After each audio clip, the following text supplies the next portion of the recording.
Alors, on continue avec le prochain thème, justement, Tachereau, quelques enjeux locaux. Alors, c'est à Marie-Ève à répondre en premier. Quelle est votre vision des moyens de transport et de la mobilité dans le comté de Tachereau? Quelles seraient les améliorations à envisager à court, moyen et long terme pour de meilleurs déplacements? Je vais la relire là, parce que je me suis... Quelle est votre vision des moyens de transport et de la mobilité dans le comté de Tachereau? Quelles seraient les améliorations à envisager à court, moyen et long terme pour de meilleurs déplacements? 3 minutes. Je ne parlerai pas d'un troisième lien. C'est tout ce que j'ai à dire, non, c'est pas vrai. Donc, oui, bien, sortir du délire complet du troisième lien, ça, je pense que ça sera une priorité pour une prochaine campagne électorale, indépendamment de qui sera la personne candidate. On a mis de l'avant dans les dernières campagnes électorales, dans les dernières années, toute la transition pour sortir du pétrole. Ça a été un grand plan de transition écologique que Québec solidaire met de l'avant et je pense qu'à long terme, c'est l'objectif final. À court terme, il y a effectivement des enjeux. On parle beaucoup d'un transport collectif structurant, donc d'un réseau de transport collectif structurant pour repenser la ville, pour permettre, puis ça va être un enjeu très important dans Tachereau parce que comment est faite la région, là, vous voyez ça, il y a la région ici, là. Et là, il y a toutes les banlieues autour, le nombre de voitures qui font une pression, donc les gens qui viennent travailler au cœur du centre-ville. Donc, il va falloir vraiment apporter, je pense, cette préoccupation-là d'un réseau de transport en commun structurant. Il va falloir possiblement, je dis bien possiblement, mais je pense qu'on va le faire, parler de tramway. Je dis possiblement parce que la plateforme électorale va vous appartenir. Je peux dire ce que j'en pense, mais c'est les membres de Québec solidaire Tachereau qui vont décider ensemble de ces préoccupations-là. Donc, c'est pour ça que je fais une petite parenthèse là-dessus. Donc, il va falloir vraiment faire un travail de résistance par rapport au poids de l'automobile. On voit aussi qu'est-ce qui est arrivé, une espèce de tour qui a poussé à côté de la bibliothèque Gabriel-Leroy. Donc, de plus en plus, on apprenait pas plus tard qu'hier la fermeture de l'église dans Saint-Sacrement possible. Donc, qu'est-ce qui va arriver avec ça? Il y a plusieurs enjeux qui vont appartenir. Je déborde un petit peu du transport en commun, mais ça m'amène à parler aussi de densification intelligente dans les quartiers centraux, parce que ça a des impacts aussi sur le développement du transport en commun, qu'il va falloir réfléchir en fonction de ça, si on veut garder des quartiers pour les résidents et les résidentes d'abord, et des quartiers aussi pour les gens qui circulent à pied, qui favorisent les transports actifs, qui favorisent le cyclisme, et qui nous permet de vivre dans des quartiers en toute sécurité. Merci. Catherine, 3 minutes. On va vraiment avoir une grosse lutte à faire parce que les intérêts privés, notamment les radios à Québec, sont en train de s'organiser, de se mobiliser, là, puis ils vont être capables de mobiliser du populaire autour du troisième lien avec leur radio. Ils vont vraiment le faire. La Ville de Québec va bientôt annoncer son plan, puis si tout va bien, ça devrait ressembler à un tramway en Haute-Ville avec tous les autobus qui font comme l'araignée autour des trucs du tramway. Si eux autres, ils vont dire, voyons, on ne veut pas mettre de l'argent là-dedans, ils vont militer très, très fort pour qu'on mette l'argent dans un troisième lien. Puis, ils savent, ils l'ont entendu, mais ils s'en foutent que ce que ça veut dire un troisième lien, c'est dans 6 à 10 ans, autant de trafic, mais beaucoup plus de chars au centre-ville de Québec. Déjà, comme ça, on n'en avait pas assez. Mais c'est pas juste une affaire de chars qui remplissent nos rues puis qui font qu'on n'est pas capable de traverser puis qu'on a peur pour nos enfants. Il y a 65% de la pollution atmosphérique dans le centre-ville de Québec qui vient du transport. C'est plus, tu sais, on pense au port de Québec, on pense à la pollution, ça vient majoritairement de là. En grosse partie, en majorité, il y a des gens qui meurent de ça, là, dans les populations les plus vulnérables, là, des crises d'asthme, desquelles ils meurent à cause de la pollution atmosphérique, c'est une réalité, là, c'est des choses qui se passent. Fait que faire passer, tu sais, ils disent, bon, une voie de plus, mettons, c'est ça le troisième lien, c'est 2, 3, 4 voies de plus. Si ça passe sur l'île d'Orléans, ça scrape une des plus belles, une des fiertés du Québec, un site patrimonial hallucinant. Ils vont faire passer ça. 2000 autos par heure, imaginez dans l'heure de trafic le matin, là, qui vont remplir notre ville, puis qui vont venir faire ça. C'est un projet dégueulasse. Il faut vraiment faire tout ce qu'on peut pour pas que ça se passe. On va avoir besoin de se mobiliser sérieusement sur ce projet-là. Autre affaire, des transports. On parlait du transport en commun, c'était pas le transport en général. Pour ce qui est des banlieues, Québec est très étalé. Fait qu'on est pogné avec... on n'aura pas les moyens de faire un tramway, on aimerait bien, là, mais partout, là, jusque loin. Va falloir vraiment favoriser des trucs comme faut qu'il y ait des voies réservées pour le covoiturage, pour les autobus. Faut que ce soit là, catégorique, là, faut qu'il y en aille. Faut qu'il y en aille autant que les autobus ont besoin. Puis même pour le tramway, là, si le tramway passe sur la Rive-Sud, c'est parfait. Une voie là, fait passer 2000 chars par heure. Une voie avec un tramway fait passer 22 000 personnes par heure. Quand on pense à l'avenir de comment Québec doit se développer, il faut penser à ça. On veut une ville où les transports soient commodes, écologiques, puis aussi où les transports actifs soient possibles. Donc là, c'est pas tant que ça dans le transport collectif, mais je déborde quand même un petit peu. Le transport actif, l'autoroute Laurentienne là, qui s'engage dans la ville jusque super loin, qui fait que les gens de Saint-Sauveur sont pas capables de s'en aller à Limoilou sans passer à travers un dédale de béton qui décourage toute envie de prendre son vélo ou la marche. Ben, ça n'a pas de bon sens. Ça n'a pas de bon sens. Faisons ça. Il faut transformer ça en boulevard urbain. Merci. 2 minutes, Marie-Ève. Oui, aussi le transport, je pense qu'on peut déjà voir les enjeux dans les dernières campagnes électorales, des choses qu'on a mis de l'avant, entre autres sur les questions de transport en commun.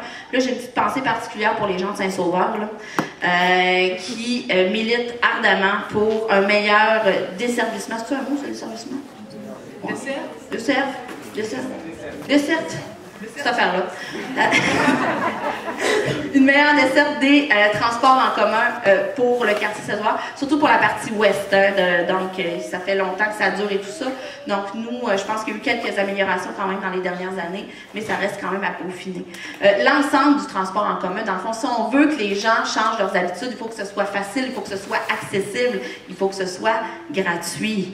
Hein? Donc, il y a aussi...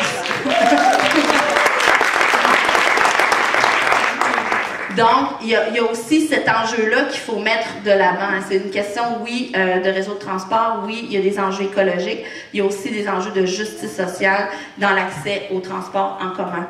Redonner aux quartiers les quartiers, j'en parlais un petit peu tout à l'heure, j'ai débordé moi aussi là, sur la densification, mais ça vient avec le transport en commun, mais la question du logement social, par exemple, peut être une façon aussi de faire cohabiter plusieurs personnes dans les quartiers, de redonner des services de proximité dans les quartiers pour que tout puisse vivre dans les quartiers et ainsi éviter l'envie fulgurante de prendre sa voiture.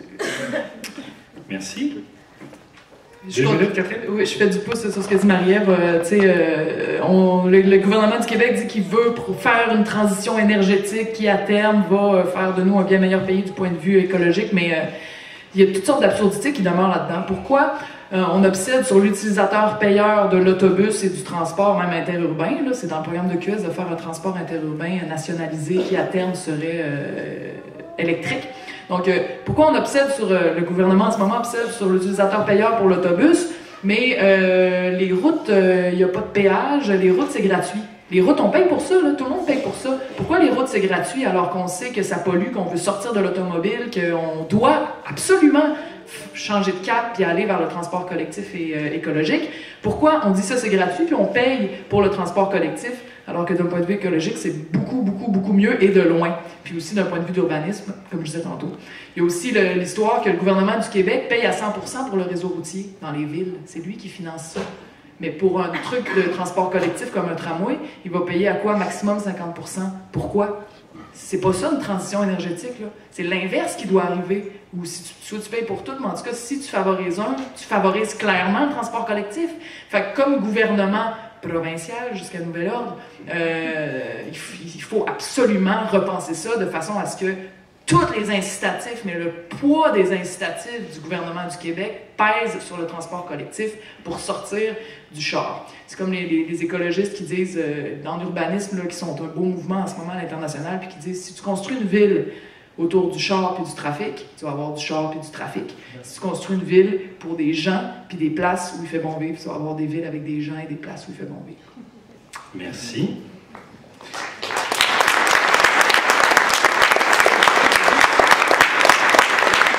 Question suivante, c'est Catherine qui commence. Comment réagiriez-vous comme député Ça sonne bien, ça. Comment réagiriez-vous comme député devant une manifestation organisée par les groupes identitaires d'extrême droite dans la circonscription? Alors là, je veux, avant toute chose, je veux rappeler qu'il y a des enfants dans la salle. 3 minutes. Je pense que, je vais essayer de faire ça vite en 3 minutes, mais je pense qu'un de nos problèmes à gauche, puis je sais qu'il y a des gens qui ne seront pas d'accord avec moi, mais c'est pas grave, je veux que vous sachiez vraiment qui je suis. Un de nos problèmes à gauche, c'est qu'on antagonise des groupes parce qu'on est des êtres humains, puis qu'il y en a qui nous hérissent le poil, puis on va tout de suite les taguer comme des méchants. Il y a un humoriste super intéressant qui s'appelle Jonathan Pye qui a voté pour le Brexit en Angleterre. Il a dit pourquoi on a perdu cette bataille-là. Bon, en tout cas, lui, il était dans des mouvements de gauche, là, puis c'est l'identitaire qui a gagné cette bataille-là. Et puis il s'est dit pourquoi on a perdu. Puis il a dit le problème, il est à nous à gauche aussi en partie.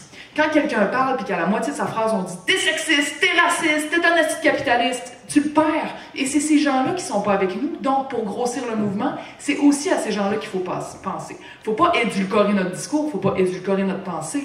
Faut savoir comment créer un lien avec ces gens-là. Et je pense pas que ça commence par dire on va être d'accord avant qu'on soit dans la même gang. Non, on n'est pas d'accord. Mais c'est pas une raison pour ne pas être deux humains les uns en face des autres, capables de se comprendre, de se calmer, d'entrer en relation. Là. On est des animaux, là. On peut juste baisser ça.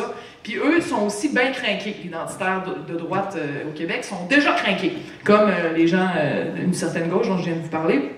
Puis c'est dommage parce que nous, comme militants, notre rôle, c'est de ne pas rester dans cette posture-là de crinquer. Eux, qu'est-ce qu'ils veulent? Ils sont crinqués. C'est dommage pour eux aussi. Je ne sais pas qu'est-ce que vous voulez, mais clairement, votre façon agressive de dire les musulmans dehors, ça exprime quelque chose qui est en dessous et qu'on ne sait pas c'est quoi. Fait que moi, ce que je ferais comme député, c'est que je leur dirais, bon, ils ont le droit de manifester, qu'ils fassent leur manifestation. J'appellerais au calme, toute la patente normale. Là. Mais après, je dirais, j'aimerais vraiment ça vous rencontrer. Puis je veux leur parler, je veux les avoir dans ma face, je veux jaser avec eux autres, j'ai besoin de comprendre, puis je sais que le monde en général, même les plus crinqués, quand tu les écoutes sincèrement, après, ils se créent un espace chez eux pour t'écouter toi sincèrement. Fait que c'est le seul moyen de faire baisser cette tension-là sociale et aussi de faire des adeptes. Je suis sûre qu'on serait capable d'en faire. J'ai déjà eu des discussions avec du monde qui était complètement débile dans leurs paroles, puis qui après une demi-heure me disait on dit la même chose dans le fond, puis je disais mais t'es-tu ça? Puis là, ils me répétaient ce qu'ils... Puis oui, Chris, c'est juste qu'ils sont dans une autre chaîne tu sais, ils écoutent les médias qu'on connaît, puis ils sont là-dedans, puis leurs amis baignent là-dedans, puis ils sont là-dedans. Et si on est un mouvement, si on est sérieux dans notre militantisme, on va entrer en contact avec ces gens-là, puis on va arrêter d'en avoir peur. Merci.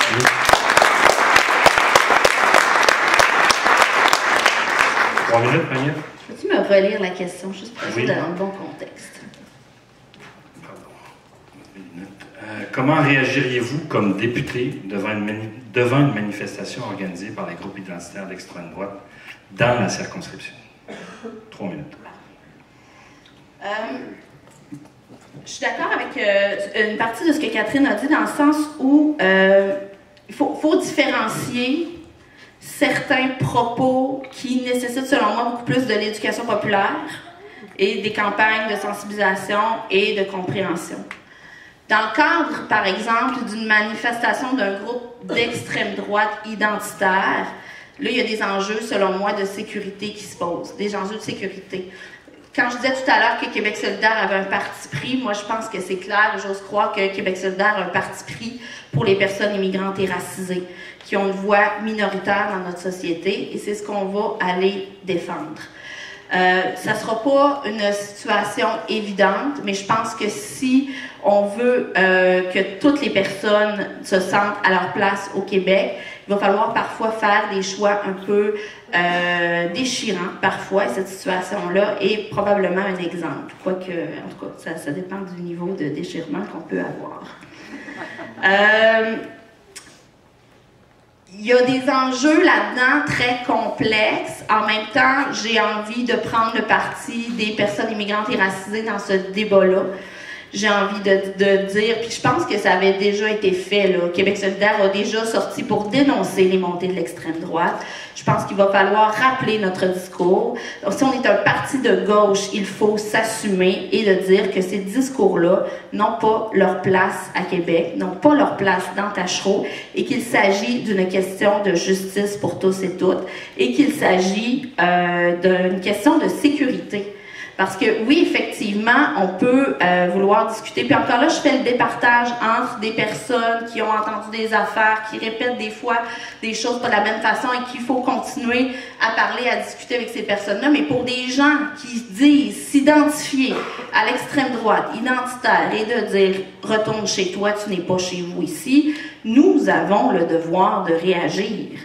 Nous avons le devoir de nous lever et de prendre position dans ce débat-là. Pour moi, ça va de soi, c'est une question de solidarité. Donc, comme députée, je pense que je dénoncerai cette situation-là haut et fort et sans gêne.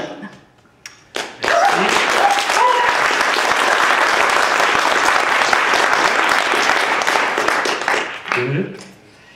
Juste dire ça de même, je rajoute ça quand quelqu'un se met à dire que c'est toute de la faute des immigrants, que c'est toute de la faute des gens sur l'aide sociale, que c'est toute de la faute des féministes, etc. Et je dis, bon, on sait c'est quoi là? C'est s'attaquer à des boucs émissaires, puis c'est dire c'est eux autres. Je dis quelque chose qui marque des points à chaque fois, puis je vous le dis pour que vous le disiez, si vous l'essayez vous aussi, si ça vous tente. Pourquoi tu penses que tous tes problèmes et que tous nos problèmes reposent sur une catégorie de gens qui n'a absolument aucun pouvoir en ce moment dans notre politique? Comment ces gens-là, qui n'ont aucun pouvoir, pourraient vraiment scraper ta vie et ton monde? Pose-toi la question. J'ai généralement pas de réponse. Puis là, on dit, t'es frustré, on est tous frustrés. T'es en colère, on est tous en colère. Mais est-ce que ça se peut qu'on se trompe d'objectif? Pour nous, c'est bien évident ce que je dis là. Pour eux autres, ça ne l'est pas pantoute.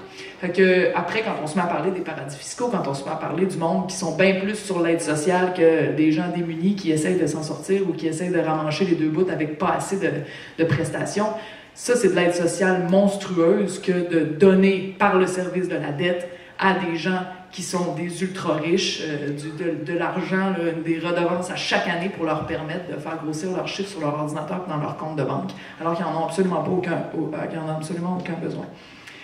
Puis une autre affaire que j'aimerais faire, c'est que malheureusement le discours identitaire, il y a des militants dangereux là-dedans, mais il y a la grande majeure partie, en fait, c'est du monde qui, comme disait Marie-Ève, il faut faire de l'éducation populaire avec eux autres. Puis j'aimerais ça leur faire rencontrer. Moi, je connais tellement de gens. Tu sais, mettons, prenons une de leurs cibles principales en ce moment, les musulmans. En conclusion, les musulmans. Moi, j'en connais tellement de musulmans cool puis qui se laisseraient pas démonter, puis qu'il y aurait même une curiosité sincère. Il y en a beaucoup là parmi eux. Puis, tu sais, j'aurais le goût de faire des rencontres pour qu'ils puissent voir pour la première fois de leur vie leur supposée bête noire, puis se rendre compte que s'ils ont tous monté ça dans leur tête. Merci. Marie-Ève, 2 minutes. Je pense pas avoir quelque chose de plus à ajouter que ce que j'ai dit tout à l'heure, mais je vais en profiter pour vous inviter à la 2e édition du Festival contre le racisme de Québec, qui aura lieu du 22 au 25 mars prochain. Donc 22, 23, 24 mars, 3 soirs de show, 24 mars, atelier en après-midi, et 25 mars, manifestation contre le racisme, 13h, place Diouville. Merci.